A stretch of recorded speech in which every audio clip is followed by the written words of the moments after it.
Com relação ao diabetes tipo 1, o que a gente tem? A gente sabe que o diabetes tipo 1, o indivíduo teve lá destruição das células beta pancreáticas, que são aquelas as células que vão produzir insulina no nosso pâncreas, e o tratamento desse indivíduo exige o quê? A aplicação de insulina. Então ele tem que usar insulina, já que o corpo dele não produz insulina.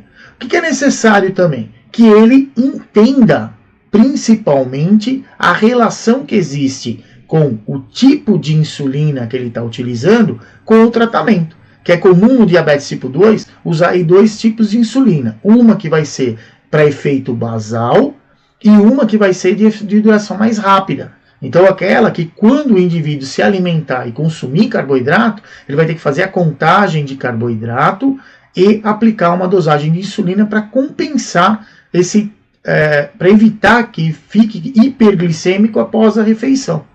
Então, normalmente o que acontece com quem tem diabetes tipo 1? Ele usa dois tipos de insulina. Uma basal, para ajudar a remover uma quantidade pequena de glicose do sangue, para ajudar a manter o nosso corpo funcionando. E quando a gente se alimenta, que vai aumentar bastante essa disponibilidade de glicose, ele usa uma insulina de ação rápida, ou de ação ultra rápida, quer dizer, uma insulina que vai fazer efeito mais rápido, de curta duração, justamente para buscar essa situação, recuperar essa situação de equilíbrio aí, chamada de homeostasia do sistema. Então o indivíduo tem que entender a relação que existe entre os tipos de insulina que ele usa e também a relação que existe entre, para cada quantidade de carboidrato que ele vai ingerir, quanto de insulina com ação mais curta ele vai precisar aplicar para fazer essa compensação. Que caso contrário, se ele erra nessa contagem, ele tem aí dois caminhos. Um é ficar hiperglicêmico, quer dizer, aumenta muito a glicemia e demora depois para baixar. Ou então, ele aplica uma quantidade maior do que a proporção que existe de carboidrato para a quantidade de insulina e ele fica fazendo hipoglicemia mesmo após se alimentar. Então é importante que o indivíduo estude isso e consiga compreender esses padrões.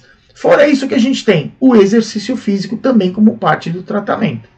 Então, dessa maneira, o indivíduo conseguindo controlar a quantidade de insulina que ele toma, a proporção que existe entre a quantidade de carboidrato que ele ingere, junto com a quantidade de insulina que ele vai aplicar, associado ao exercício físico, normalmente a gente tem um bom controle para quem tem diabetes tipo 1. E esse bom controle ele é medido pelo quê? Pela hemoglobina glicada, que a gente já tem vídeo aí publicado a respeito, comentando a respeito dos valores de hemoglobina glicada. Então, o indivíduo tendo esse padrão de insulina, exercício e controlando lá a quantidade de carboidrato que ele consome, junto com a proporção de insulina, normalmente ele vai ter aí uma hemoglobina glicada com valor menor do que 7% de glicosilação.